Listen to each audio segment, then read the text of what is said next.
Pax et bonum, my amazing unlisteners. May God's peace and goodness wash over you. Welcome to UU University. This is a cast of the pod where we think about things Christianly that just don't get addressed at church. Thanks for joining me. Today's focus is Donald Trump the Antichrist? Before we plow that naughty ground, I want to share some interesting tidbits with you.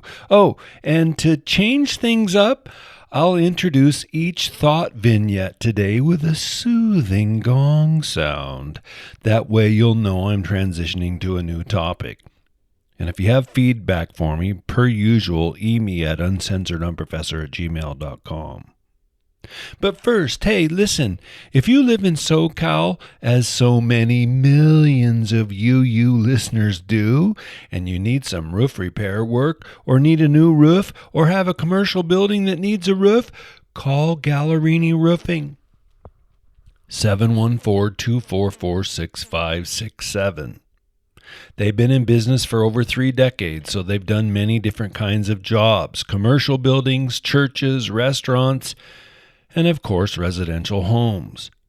They can handle your much-needed roofing job, and they'll do that with professionalism and skill.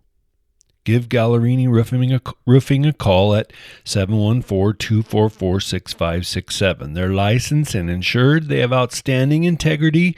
Call them, 714-244-6567. Gallerini Roofing, an amazing sponsor of UU University.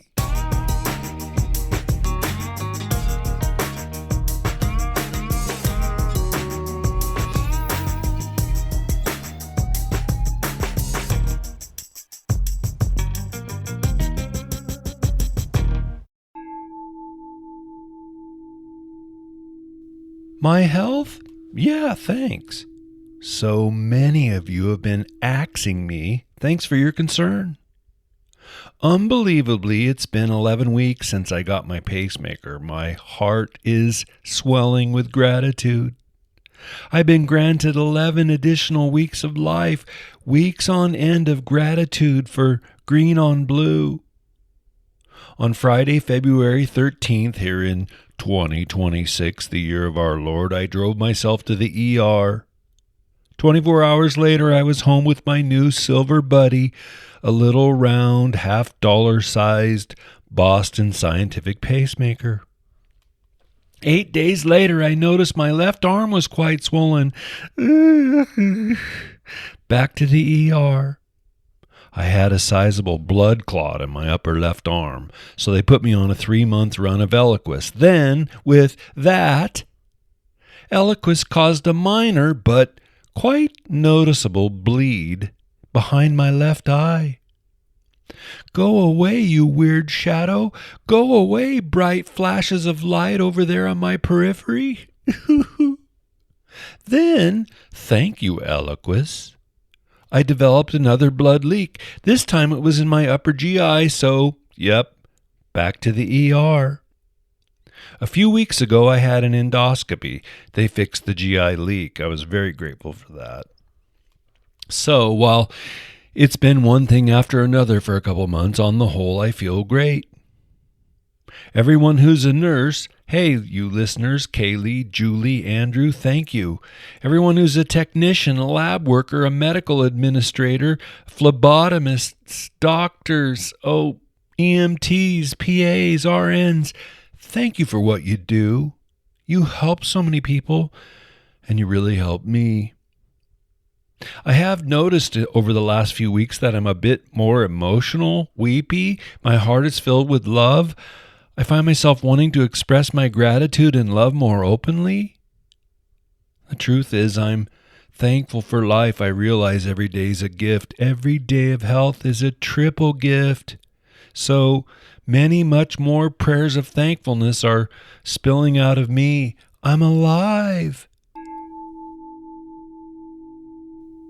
Went camping in the high desert of eastern Oregon a couple weeks ago. Always good to get away. The God-created truth is we are physical beings. We're deeply affected by our surroundings. So, being in a new topography, seeing a new horizon, a new vista, looking up and seeing the stars, seeing the planets, watching the moon wax, all of that can open us up to different thought patterns, even emotional patterns. Evangelicals particularly are rather Gnostic. We find ourselves indifferent to physicality, to physical space, to aesthetic and aesthetics, to surroundings. We're closed off. And I've come to believe, after many years of intense theological reflection, but especially now after 8 months of writing my book on the resurrection and the eschaton, the thing that makes human beings most unique in all of God's creation, the thing that separates us from the angels, that makes us unique versus the angels, is that we are enfleshed. I've thought about this for many years. What makes us so unique? We are enfleshed. We can become living temples unto God. My mom and I talk about things like this. But the truth is, you know this, probably 100% of the time we think of our physical bodies as a detriment, a handicap, a setback. The older you get, the more constant that perspective gets drilled down into you. Like me, your high school friends start dying. Oh, the Lord comfort you, Pam. So we think, oh, if we could only get rid of our bodies, if we could just cast off this mortal coil. But we, unlike any angel, we, unlike any animal, because they're not sentient in the levels to which we are, we get to experience and appreciate and interact with physicality as physical beings. The 5 senses are a gift. Intuition is a gift. Physical interaction with others, with our environment, it's all a gift. Music, beauty, love, oh, this order of life is all a gift. And we normally see embodiment as a limitation, but the truth is, it's a gift. And one day, when the trumpet sounds, when we no longer live under the anxiety of collapse, when we live in an age in the future where change will only be a good thing, not a threat, when we live in an age, or it's probably better to call it a physical kingdom, really, when we live in that kingdom where our bodies no longer are besought by decay, disease, infection, breakdown, travail, when we no longer live under threat of death, hallelujah, we will rejoice that we are uniquely physical, resurrected physical. We will understand existentially, experientially understand that being an enfleshed soul is the greatest gift in all the cosmos. The truth is, Jesus of Nazareth has a body, a resurrected body. Hey, maybe you're starting a band? A heavy metal band? A wild screamo band? I have a name for you. Bad Prophecy. What a cool, dark, sinister name for an angry band. Bad Prophecy. Am I happy about the price of gasoline? How you say in English? No. When Slotchy Joe took the White House reins from Donaldus the 45th, the price of a gallon of gas in Boise here was $2.39. Today, here in Boise land, $4.39. So me? No, not happy. I complained about the price of gasoline all the years Joe Biden was president. I won't stop now just because Trump is president. And still more, I got to tell you, I'm tired of hearing that America is energy independent. We don't need Iran's oil. We don't need oil from the Middle East. After all, we can meet America's oil needs by drilling, refining, pumping our own gas. But if that's true, why is a gallon of gas $4.39 a gallon. If we're energy independent, gas should be $2.19 at the pump. No, I'm telling you, the situation in Iran is more of a quagmire than the conservative media are telling us, and I'm not happy about the price of fuel. I am happy, elated actually, about the pants pull that is happening to the Southern Poverty Law Center, the SPLC. News websites say that the DOJ indictment alleges the SPLC used fictitious entities to secretly pay individuals to infiltrate extremist groups, misusing donor funds and making false statements. End quote. Me? I not only want SPLC folks to go to prison for defrauding their donors, I not only want them to pay such a hefty fine that it bankrupts them, no, I want them shut down in shame and embarrassment. Why? What happened? The SPLC was a key targeter of conservative and Christian organizations over the last 4 decades. They did this through, among other things, their Hate Watch list. It's a map you can see online. The SPLC labeled the following as hate groups: the Alliance Defending Freedom, the American College of Pediatricians, and the SPLC targeted those 2 groups for supposedly hating transsexuals in favor of children, women, and men. No, I'm not making this up. The Southern Poverty Law Center also targeted Turning Point USA, so they were telling us Charlie Kirk was a hater. Wow. Now look, it'd have been one thing if they just kept a list of conservative and Christian groups that they were calling hateful. What the DOJ is charging them with is funding groups, giving money to groups they deemed hateful. Specifically, the KKK. No, really. The SPLC really, actually, indeedly funded, according to the DOJ, KKK leaders. The SPLC allegedly wanted KKK leaders and groups to be vocal in public so they, the SPLC, could fundraise off of the need to, air quotes, stand up against the racists and haters. It's a delightful but brutal revelation. You guys, what the DOJ says the SPLC did can be likened to a window company paying teen boys to go take BB guns and shoot out neighborhood windows so the SPLC could make money by replacing windows. Or what the SPLC did was like paying the bully to punch themselves in the eye so they could then raise money from people who don't like bullying or bullies who punch people in the eye. Or, oh man, the SPLC was like the tire store salesman who goes around at night downtown slashing tires so he can sell more tires. It's ugly. It's grotesque. But actually, it's way worse than all that. The SPLC, according to the Department of Justice, the SPLC, by funding the very organizations they supposedly opposed, fomented hatred throughout our country for decades on end. The Southern Poverty Law Center helped divide families, children from parents, cousins from aunts and uncles, sons and daughters from moms and dads. It was ugliness, lying and ugliness. So says the recent DOJ indictment.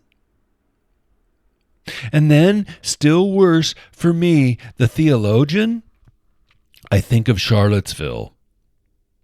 That happened back in August 12th of 2017, Charlottesville. Supposedly, after all, the major media told us incessantly, supposedly angry white racists stormed a park in Charlottesville to protect a statue of Robert E. Lee, a Confederate general. Worse, and it is worse, Someone drove a car through the crowd, killing one person and injuring a dozen more. And that's all of it racist, right? Yes. Ugliness, right? Yes. But here's the kicker. The SPLC paid money, according to the DOJ indictment. The SPLC paid $3 million to racists, including one person, an informant present at the Charlottesville riot. According to the indictment, this informant made racist posts under the supervision of the SPLC and was paid over $270,000. Paid over $270,000 between 2015 and 2023. They were paying the groups and people that they hated. What does this mean? Well, it means in significant ways that we were lied to. Lied to by the Southern Poverty Law Center. And then, of course, we were lied to up the waz by the major media who were just giddy to report ad nauseum to the point of making us nauseated about the horrors of Charlottesville, the horrors that were funded by the SPLC. Joe Biden said the kind of racism he saw at Charlottesville was why he ran for president. But, Joe, what if the racism you witnessed was sponsored by the progressive Southern Poverty Law Center? And what if it was all a lie? Would you, Joe, would you have run for president based on a lie? Oh, you guys, it's a horror show. But for me, the theologian who, for over 6 years, decried the lying and the narratives and the illogic and the madness of progressivism, sorry, I am grateful that the SPLC has been indicted. And then, ugliness on top of ugliness, what really breaks my heart as a Christ follower, a theologian, are all the pastors all across America who stood up in front of their congregations in August and September and October and November of 2017. They stood up in the front of the pulpit and shamed their congregations. Folks, we need to check our hearts. Brothers, do you harbor racism? Sisters, were you cheering on the rioters in Charlottesville? Yes, really. Pastors by the thousands and thousands did that. They stood up in their pulpits and said things like, "Church, are you guilty of white privilege? People, are you getting ahead in life because of your skin color?" They, pastors. They, the shepherds. The shepherds stood up and instead of bringing clarity, shamed their congregations, bringing confusion, pandering, heartache, and ugliness. And I know because I personally know pastors who did that, who said that, who shamed their congregations. It was spiritual ugliness piled on top of political ugliness, and it was shameful. They were beating the sheep. Pastors who are supposed to have discernment, who are supposed to know better, pastors who are supposed to be able to separate the sheep away from a wolf, pastors were hoodwinked by the hysteria. It is just shameful because it was all a media fomented, a Southern Poverty Law Center fomented fad. Pastors fell in with a fad. And I wonder, how many of these pastors and priests have stood up in front of their congregations now and apologized?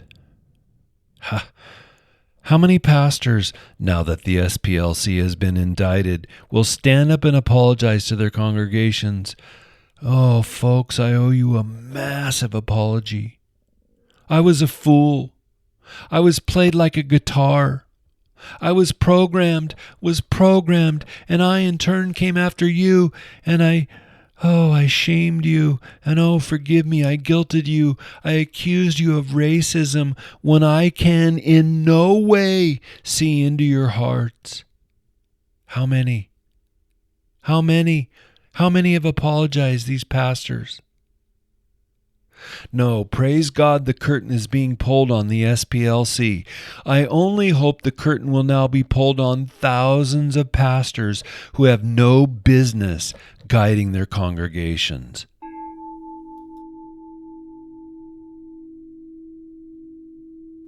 Did you know I have a web page? Yep.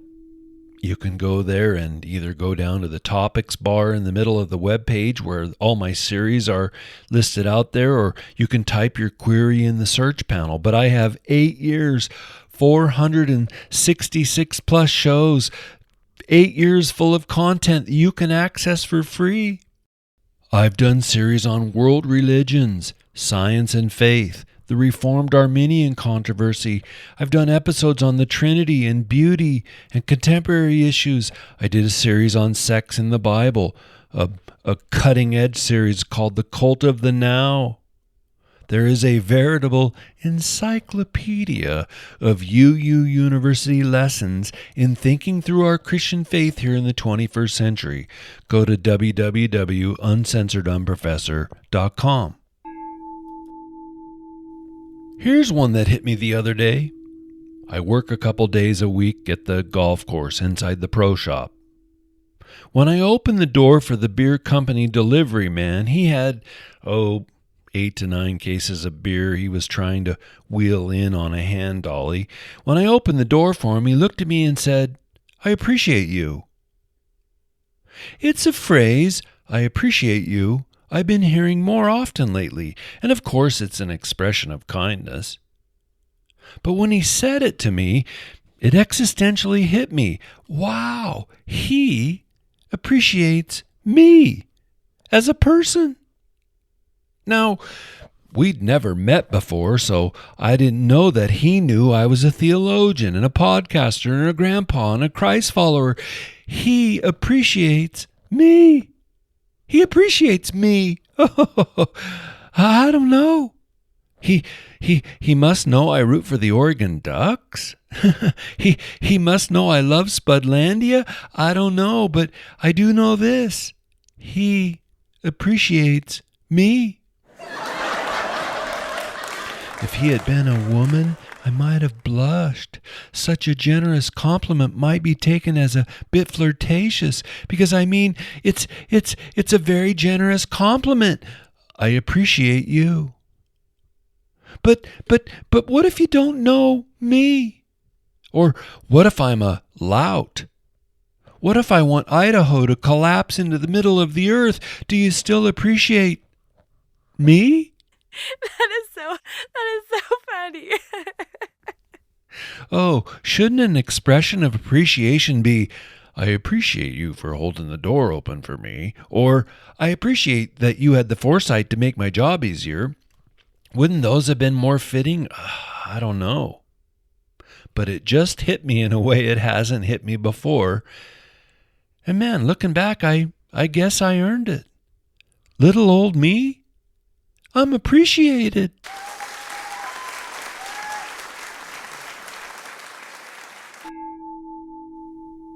Here's a famous quote.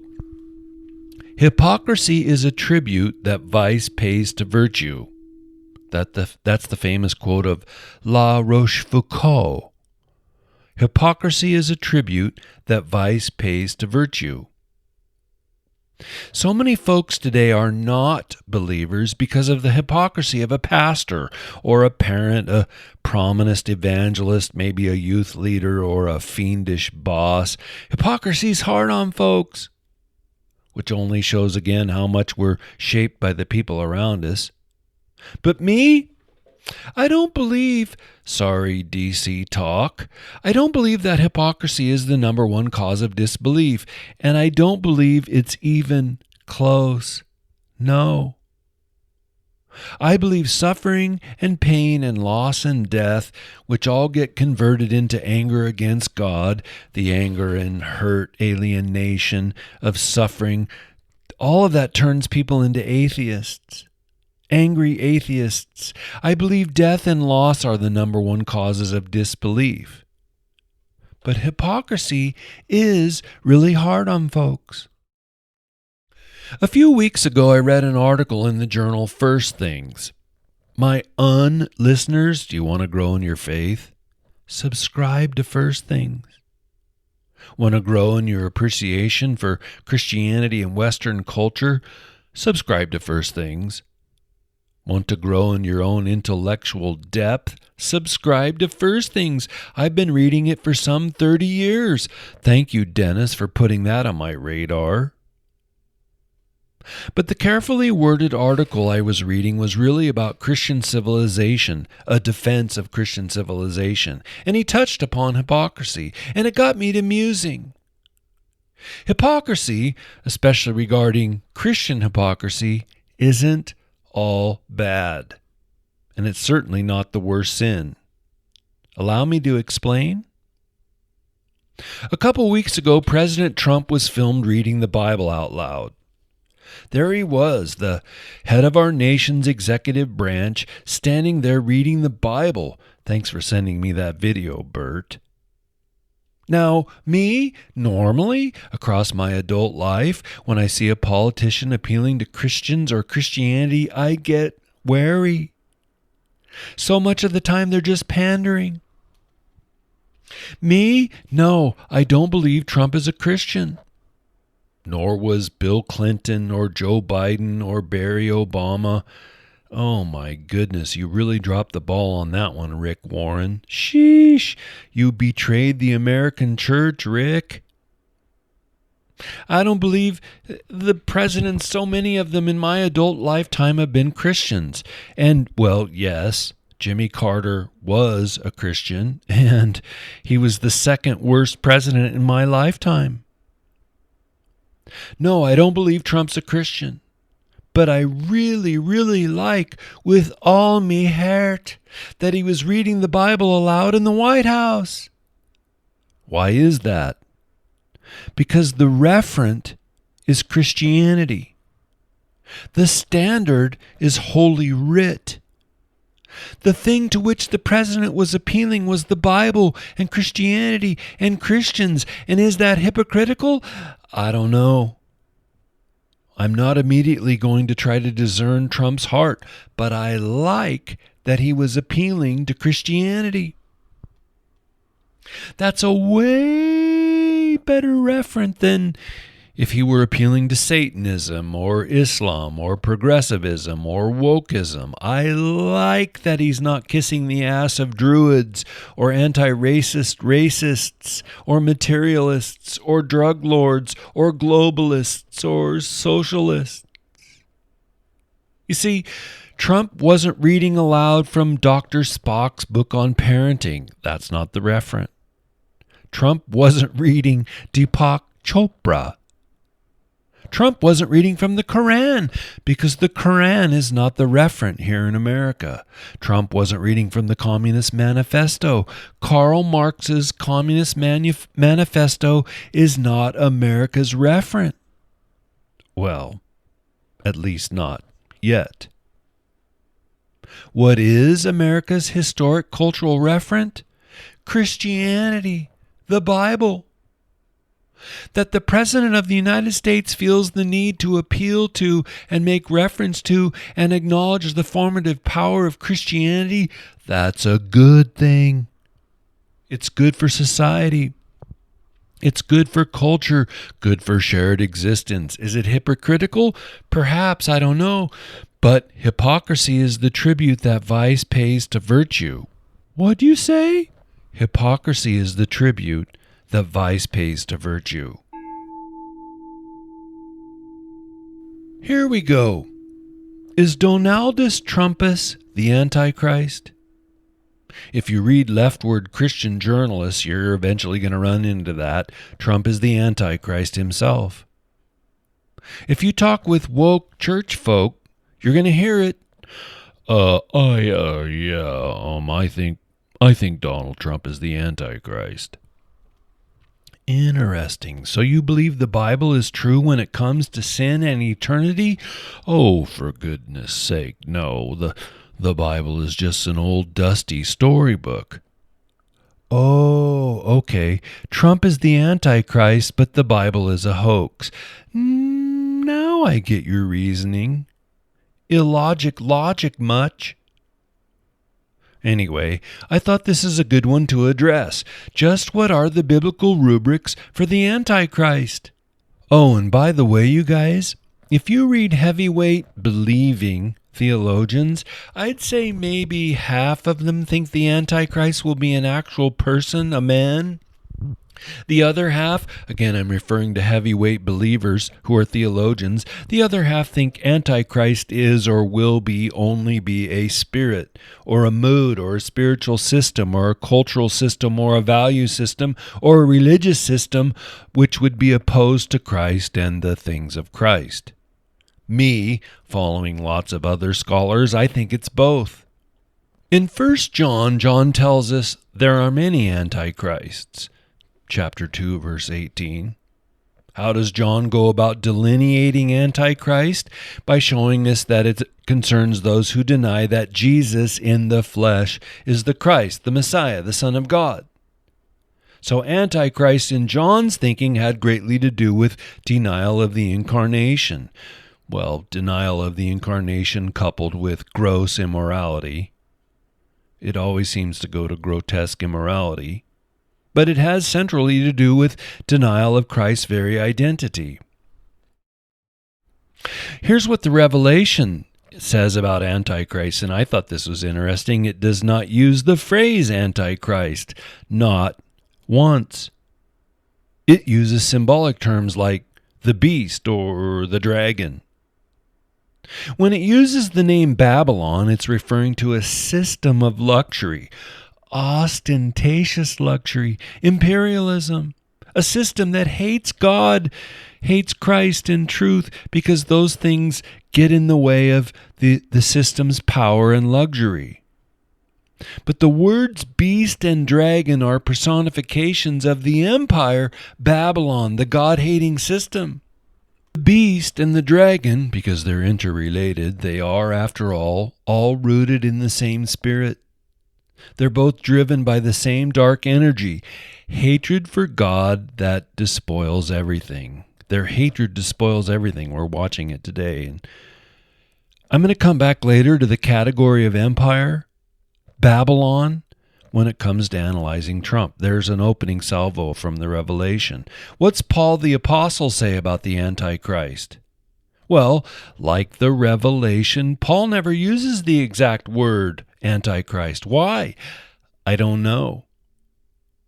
Was it just regular Jewish Christian stock and trade nomenclature so that the exact name or word didn't need to be used? That's my bet. I don't know for certain, but that's my bet. I believe the apostolic community, the original apostles, were of one mind. I believe they used the same vocabulary because they were all permeated in the same worldview of Christ. What Paul does say that goes to Antichrist is found in 2 Thessalonians. And remember, class, the Thessalonians were all asking Paul mucho questions about the end, about the resurrection. They were asking him things like, has the resurrection already happened? What are the signs of the second coming? Will the dead in Christ be left behind? Paul's answers echo what Jesus had said. Be ready. You don't know when. It will be surprising to everyone. Stay awake. That's all found in 1 Thessalonians. Then in 2 Thessalonians, Paul tells them, no, the second coming has not happened. And you wonder, right? Did they believe they missed his coming? I remember once in junior high, I came home from school one afternoon and no one came home after me for quite a while, and I began to panic. Had I missed the second coming? Well, they thought they had. Then Paul says, one sure sign is the appearance of the lawless one, 2 Thessalonians 2:3, or in the NIV it says the man of lawlessness, the man doomed to destruction. Paul tells us in that same chapter that this man of lawlessness will enter God's temple and declare himself to be God. Prior to that crazy thing happening, there will be a rebellion. Now, Paul doesn't say what kind of rebellion it is, but we can presume a moral religious rebellion. That's what's always going on in the Bible, a moral religious rebellion that paves the way for the lawless man to arrive. And then the apostle notes that the lawless one works in concert with Satan. The lawless one will work signs and wonders and miracles and wicked deceptions, all of which will lead to a great delusion, a delusion undoubtedly about which Jesus himself spoke when he said in Matthew 24:24, even the elect will be deceived. So then, with Paul's insights, his rubrics on hand, is Trump the Antichrist? First, Trump hasn't gone into the temple and claimed to be God. Well, there is no temple in Jerusalem. Second, Trump hasn't worked any signs or wonders, and it's true he's trying to turn the country around, but I don't know of anyone, secular or Christian, who says what he's doing is a miracle. There has, however, been a great delusion. We've seen that at work now without shame, working openly in front of our faces over the last 15 to 20 years. Although, man, truthfully, more carefully, that kind of sweeping delusion has been devastating the church for something like 150 years. Christians turning on Christ and saying things like, Jesus is our Lord, but he's not the exclusive Lord. Or, the Bible is just one of God's books, but not the only holy revelation from God. Or, yes, we concur morality is merely whatever society says it is. And you guys, I don't need to keep building out that list. It's getting longer as we go. Boys are not biologically boys. Sex is whatever the hell we want it to be. So yeah, there's been a sweeping delusion. No, it hasn't been, at least along moral lines, found among Christians who vote for Trump. The delusion, again biblically put, moral and religious, has been among those who hate Trump, not among those who vote for him. And no, not everyone who hates Trump is deluded, and not everyone who votes for him is somehow enlightened. Let's just be nuanced. Here's the book of Daniel on the Antichrist, because Daniel gives us still more insight into the character of Antichrist. Here's what we learn, and then, again, I'm going to compare each point to Trump. Daniel says that Antichrist rises out of 10 kings and uproots 3 of them to garner dominance. No, there weren't 10 kings prior to Trump, and he's not even a king. Daniel says that Antichrist will be brilliant and speak pompous words and has eyes like the eyes of a man. Now you guys, I think Trump is street smart, not necessarily book smart, not really history smart, not at all philosophically trained. He's not an ideologue. He's a businessman. Trump doesn't think party first. He thinks best deal possible first. Is he pompous? Oh, yeah. But then so was, to a soaring extent, Barack Obama. He just thought he hid that better. But I know an arrogant man's walking stride when I see one, and Barack Obama is hugely arrogant. And not once, even in a fictitious way, did I hear anyone on the left ever ask whether Obama might be the Antichrist. Oh, eyes? I haven't even looked into the 5th century BC symbolism of what eyes like a man meant. Probably something otherworldly, or possibly it meant lustful. I don't know. Daniel tells us that Antichrist is a blasphemer. He speaks arrogantly against God. Has Trump done that? Well, actually, no. In fact, to my earlier segment on hypocrisy, however understood, Trump has paid reverence and acknowledgement to God and Jesus and Christianity in the Bible. It's been fairly remarkable. Trump doesn't mock the church. Trump doesn't mock the Bible, unlike Barack Obama. Trump doesn't mock Christianity or mock God. The book of Daniel also shows us that the Antichrist makes a treaty with Israel. More specifically, Daniel says it is a 7-year treaty. Has Trump aligned or coordinated with Israel? Yes. I believe he's shown Israel more favor than any president in my lifetime. Is it a 7-year treaty? No. There's been no timeline. There's no time-structured agreement. There's no religious component to the coalition at all. Here's a weird one, a wild one from Daniel. Antichrist will not prefer women, chapter 11, verse 37. Now, for many interpreters over Christian history, this means the Antichrist will be a homosexual. Years ago, I read a book. It was Fictitious Biblical Prophecy. Is that a real genre now? I read a fictitious biblical prophecy book wherein the Antichrist was portrayed as a winsome, good-looking, dashing, brilliant, debonair homosexual. Is Trump a homosexual? Do people from LA root for the San Francisco Giants? Do people in Oklahoma root for the Longhorns?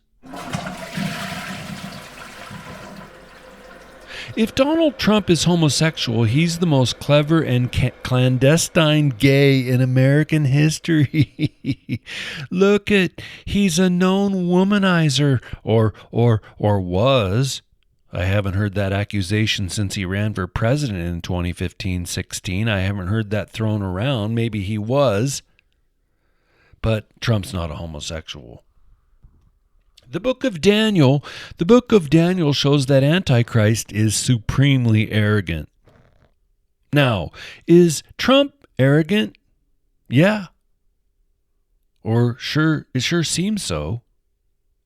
People who meet him in person, and they keep telling us, because they say he listens, they say he treats you as a real person, that he himself is humble and willing to learn from others. And it makes me wonder, either Trump is a practiced con man, which is possible, or he's aware that he has a public persona where he comes off as brash and a negotiator and arrogant and calling your bluff and backing you into a corner, and he has a private persona where he's open to engagement and willing to learn. He's humble even to waitresses. He listens even to waitresses and their ideas. No tax on tips. He's affable. So I don't know. But I don't think you can, in fairness at all, argue that Trump thinks he is God and Antichrist will. Then there's one last characteristic from the Bible. This is from Revelation 13:3 that says the Antichrist will die and rise 3 days later. Now, you guys, I want you to know specifically, it says there in 13:3, the beast. It doesn't say the Antichrist. And even John the Revelator means for this to be a mockery, a kind of aping of Christ's own resurrection after 3 days. But this is important because it's the beast in Revelation 13:3, and it doesn't say the Antichrist per se. We need to be careful not to do a kind of one-for-one here, as though it's a man who's going to die and raise 3 days later. It is true, we all know so far, that Trump has survived 3 shooters, although only one, the kid in Pennsylvania, actually fired shots. He hit Trump in the ear, but Trump didn't die. He wasn't even miraculously healed in 3 days' time. And frankly, there are millions of believers who think God protected and delivered Trump from that assassination attempt. They see him as a kind of King Cyrus, a man who is not from the community of God, but a man who is nevertheless a blessing to and for the community of God. Oh, and still more on the number 3, Trump has been impeached twice. Once in 2019, the second time in 2021. And if the Democrats take the House and the Senate in November's upcoming election, he will be impeached a third time. And this time they will actually remove him from office. Now, the truth is they'd like him dead, and they are publicly saying so in so many different ways, but they would settle for him being in prison. Or still, they will be happy if he's just impeached 3 times and get him out of the office, but even that won't equate to him having been murdered and rising up 3 days later. Now listen, if he's impeached and he gets to become, that's his 3rd time and he becomes president again, even I will be paying attention. The hair on the back of my neck will be standing up. With all of that in mind, so what? Well, based on all the biblical evidence noted above, Trump is not the Antichrist. In fact, he doesn't align with hardly any of the features denoted in the Bible. I mean, honestly, if we look carefully, he's more of a friend to the church and the gospel and the scriptures than he is an enemy, and that's not even a close one. So what does Trump do that seems to irritate progressive Christians? What does Trump do that makes him seem to them like Antichrist? And really, they just say it because they hate him, right? What does he do? Well, he says mean things, and that's true.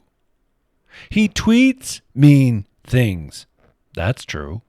He's arrogant. That's true. He has a history of womanizing. That's true.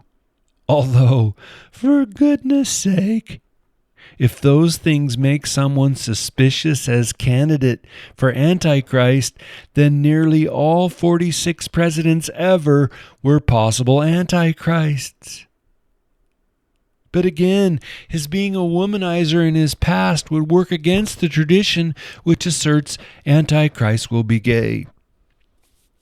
Still one more. Why do progressives hate Trump, call him the Antichrist? Because he opposes globalism. Now, I got to tell you, this one is just a little crazy, right?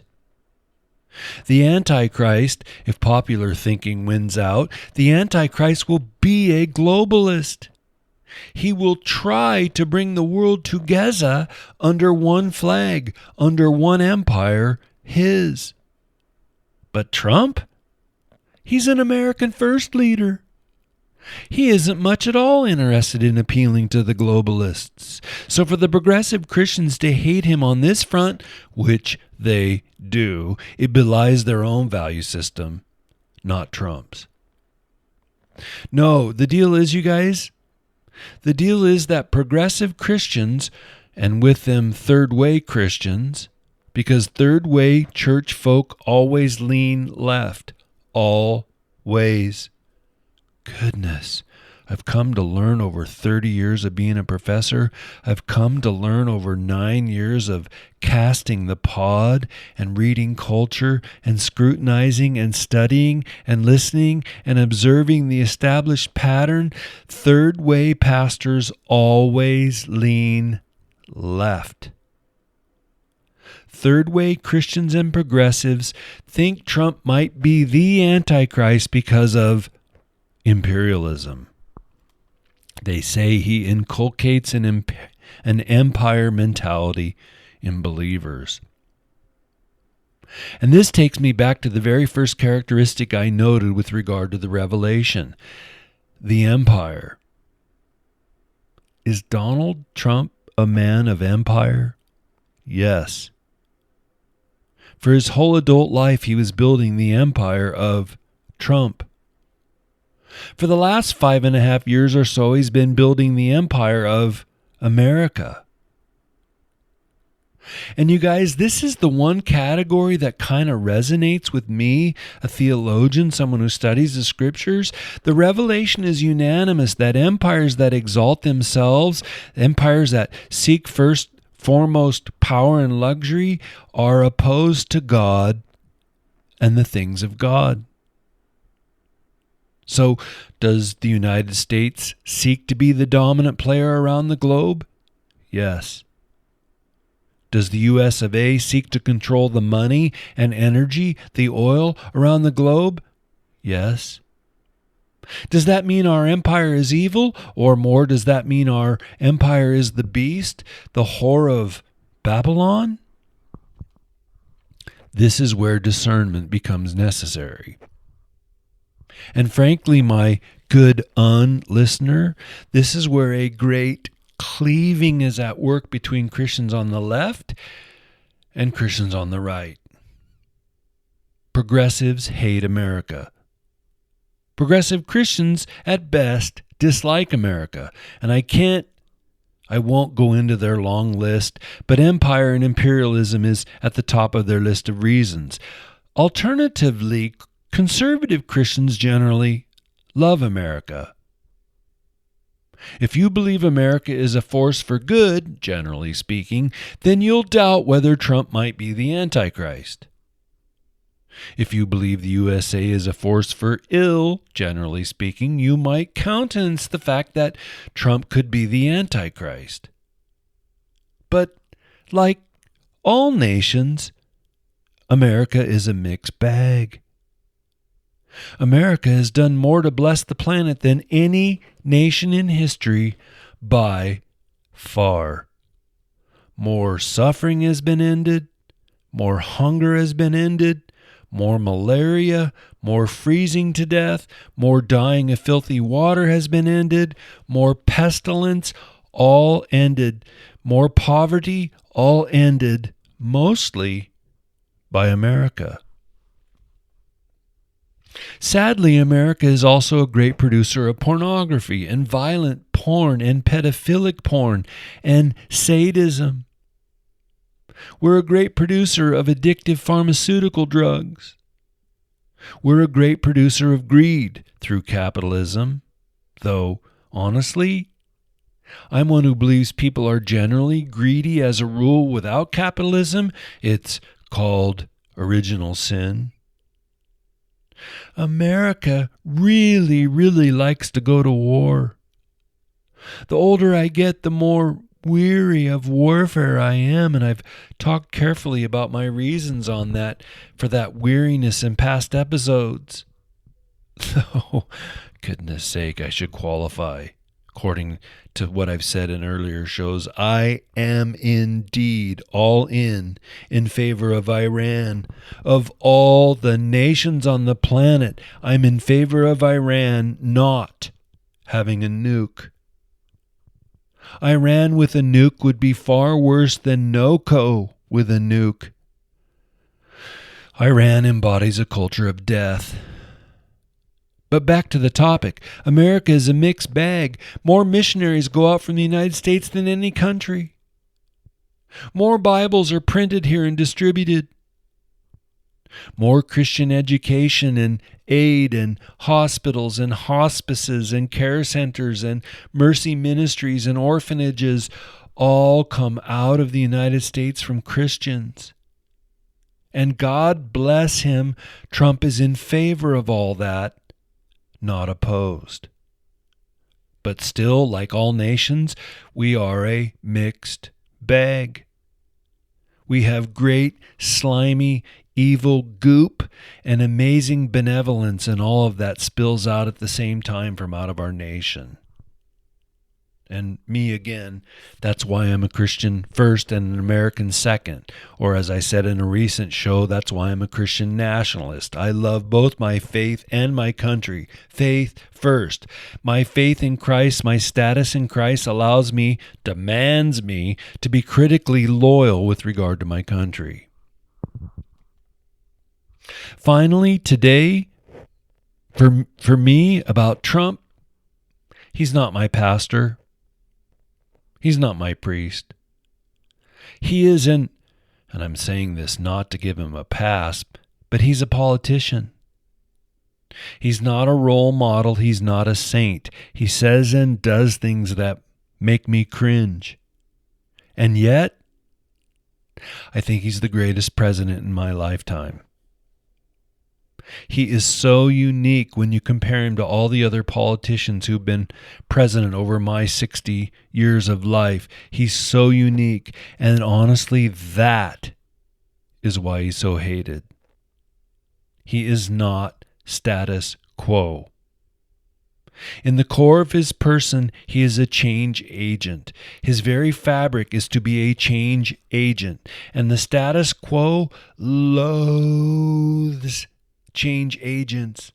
The entrenched status quo would like to murder agents of change, because change agents tip the apple cart. Me in my adult life, there's never been a single president who was upright, someone whom I would want my Sunday school class to emulate, whom I would point my children and grandchildren toward as a moral role model, some paragon of virtue. There's not been one president in my life who's been the example of personal virtue. Politicians are flawed. There's something about being in the public eye that draws out egomaniacs and the prideful and the boastful and the flawed into political life. That's for another study. But do I think Trump is the Antichrist? No. And that means for those who do think he's the Antichrist, well, they live in a different universe than do I. Thanks for thinking with me. Thanks for wanting to be more discerning. Thanks for wanting to explore your faith. Until next week, please everyone go and turn on your beautiful God-given brains.